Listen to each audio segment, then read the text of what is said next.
Narasimham Nandamuri Balakrishna black buster చిత్రం దర్శకుడు Boyapati scene కాంబినేషన్లో వస్తున్న అఖండ తాండవం సినిమా రిలీజ్కు ముందే సంచలనం క్రియేట్ చేస్తుంది. సినిమాకు ఈ చిత్రం శీర్షికలో వస్తున్న సంగతి తెలిసిందే. ఇక సినిమాకు 14 రీల్స్ ప్లస్ బ్యానర్పై నిర్మాత రామ్ ఆచాట గోపిచంద్ ఆచాట నిర్మిస్తున్నారు.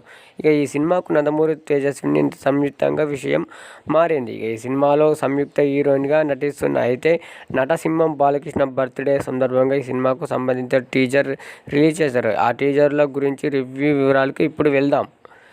అఖండ 2 తాండవం. మరి టీజర్ విషయానికి వస్తే మంచు పర్వతాల్లో అఘోర రూపంలో ఉండే బాలకృష్ణ అగ్ర రూపంతో బయటకు వచ్చిన శివుడు అనుమతి లేనిదే ఈ యువకుడు కూడా ఒకవైపు సన్మితి చూడు అని అమాయకుడు ప్రాణాలు తీస్తావా అంటూ తన చేతిలో ఉన్న శూలాన్ని మెడ చుట్టూ తిప్పుతాడు. తన వైపు దూసుకువచ్చిన నలుగురు దుండగులను అది నరికి చంపేసిన సీన్ గూస్బంప్ తెచ్చేలా కనిపిస్తుంది.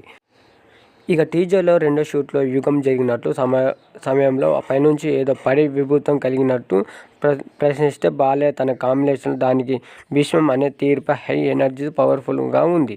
ఇక ఈ టీజర్లో 2-3 అంశాలు ఈ సినిమాలో ఏ రేంజ్లో ఉంటుందో అనే విషయాన్ని చూపించారు. బోయపాటి బాలయ్య కాంబినేషన్లో మరోసారి ఇటు పడే ఖాయం ఉందని ప్రేక్షకులు అంటున్నారు. ఈ అఖండ 2 టీజర్లో తమన్ అందించిన బ్యాక్గ్రౌండ్ స్కోర్ను కేక పుట్టించేలా ఉంది. తాండవం అంటూ పలికించే బీజిఎం సన్నివేశాలు అయ్యే కోట్ల బలగాన్ని ఇచ్చేందుకు అనిపిస్తుంది. మరోసారి తమన్ బ్యాక్గ్రౌండ్ స్కోర్ను బాక్స్ బద్దలు కొట్టే అవకాశం ఉందని నెట్టింట వైరల్గా ఉంది. ఇక టీజర్ సినిమాకు రెండింటికి అంచనాలు పెరిగేలా కనిపిస్తున్నాయని చెప్పవచ్చు. మా వీడియోస్ మీకు నచ్చినట్లయితే లైక్ చేయండి, సబ్స్క్రైబ్ చేయండి మరియు పక్కనే ఉన్న బెల్ ఐకాన్ను నొక్కండి. దాని ద్వారా మేము కొత్త వీడియోలు అప్లోడ్ చేసినప్పుడు మీకు వెంటనే తెలుస్తుంది. మీ ప్రోత్సాహానికి ధన్యవాదాలు.